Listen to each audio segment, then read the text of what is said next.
আসসালামু আলাইকুম, সবাই কেমন আছেন? আশা করি সকলে ভালো আছেন। তো আপনারা দেখেন সিদ্দিক আল মামুন কি বলে।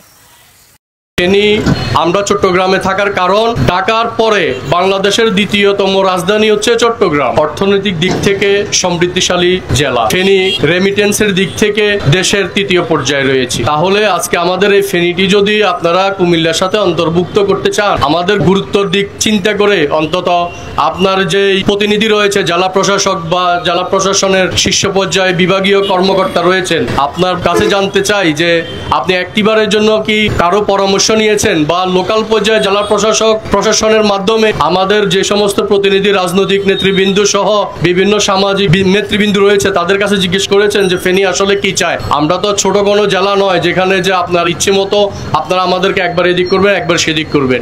আমরা চট্টগ্রামে থাকার কারণ ঢাকার পরে বাংলাদেশের দ্বিতীয়তম রাজধানী হচ্ছে চট্টগ্রাম। পাশাপাশি বাংলাদেশের বৃহত্তম সমুদ্র সৈকত কক্সবাজার এবং বৃহত্তম আমাদের পর্যটন এলাকা রয়েছে সেন্ট মার্টিন। এর পাশাপাশি আমাদের রয়েছে পার্বত্য অঞ্চল। এই ছাড়া আমাদের ফেনী জেলার শিক্ষা, সংস্কৃতি, ইতিহাস, ঐতিহ্য এবং আত্মীয়তা নিবিড়ভাবে আমাদের সাথে সম্পর্কিত রয়েছে চট্টগ্রামের সাথে। তাহলে আমাদের কোনো প্রকার মন্তব্য না নিয়ে আমাদেরকে কেন হঠকারী সিদ্ধান্তের উপর আপনারা আমাদেরকে কুমিল্লার সাথে অন্তর্ভুক্ত করতে চাচ্ছেন? আমরা এই প্রস্তাবনার বিরোধিতা করছি। আমরা আশা রাখি যে আপনাদের এই সিদ্ধান্ত আপনারা পরিবর্তন করবেন, আপনাদের সেই শুভ বুদ্ধি উদয় হবে।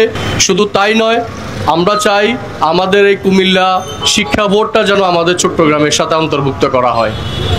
আমাদের বক্তারা অতীতে বলেছে এমনিতেই পরিস্থিতি অস্থিতিশীল, আমাদের কারণে, আমাদের আন্দোলনের কারণে আপনারা আবার কোনো রকম সমস্যা পড়েন, সেটি আমরা চাই না।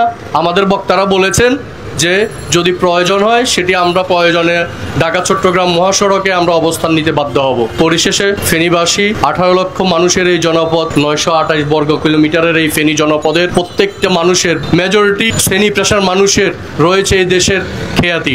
অতএব এই ফেনী জেলা মানুষের দিকে চিন্তা করে আমাদের এই দাবি আপনারা অনতিবিলম্বে আমলে এনে আমাদেরকে চট্টগ্রামের সাথেই থাকতে দিবেন আশাবাদ ব্যক্ত রেখে আমার কথা শেষ করলাম।